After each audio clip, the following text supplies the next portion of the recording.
Hello viewers, আসসালামু আলাইকুম। Welcome back to Maha's kitchen. আশা করি আপনারা সবাই ভালো আছেন। আজ আমরা বানাবো প্যাড থাই। এটি রেস্টুরেন্ট স্টাইল নুডলস, যা খুব কম সময়ে এবং কম উপাদান দিয়েই ঘরেই বানানো যায়। চলুন আজ আমরা ঘরে প্যাড থাই বানিয়ে ফেলি। আমি একটি প্যানে পানি গরম করে নিয়েছি, এতে অ্যাড করে দিচ্ছি স্বাদ মতো লবণ, 200 গ্রাম নুডলস যা আমি প্যাড থাই বানানোর জন্য নিয়েছি। এটা বয়েল হওয়া পর্যন্ত আমি কুক করে নিব।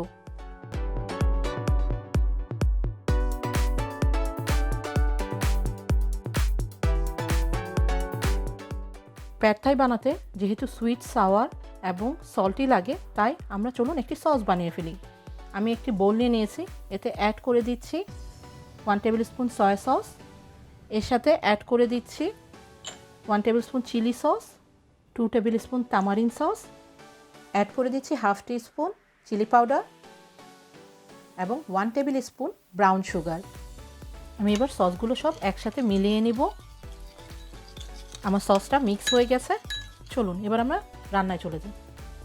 আমি প্যানটা গরম করে নিয়েছি, এতে অ্যাড করে দিচ্ছি 2 টেবিল স্পুন অয়েল, অ্যাড করে দিচ্ছি 1 টিস্পুন আদা, 1 টিস্পুন রসুন, এর সাথে অ্যাড করে দিচ্ছি 6টা প্রন যা আমি ক্লিন করে রেখেছিলাম।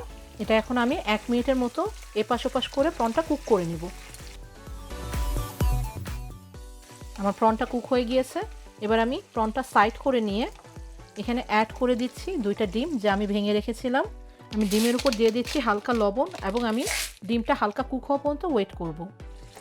আমার ডিমটা হালকা কুক হয়ে গিয়েছে। এবার আমি এটা ভেঙে ছোট ছোট পিস করে নিচ্ছি।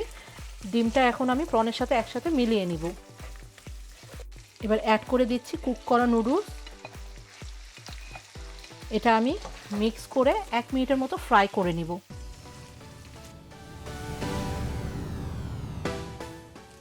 আমার নুডলসটা ফ্রাই হয়ে গিয়েছে।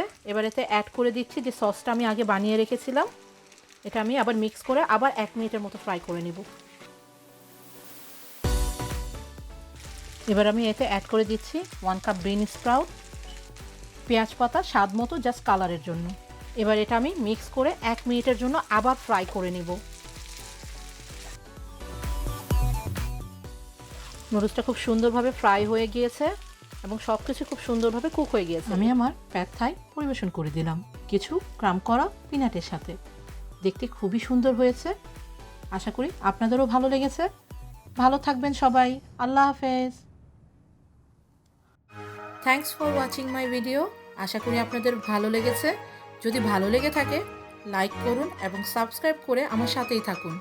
বেল বাটনে ক্লিক করে নতুন আপডেটের অপেক্ষা করুন। থ্যাংক ইউ সবাইকে।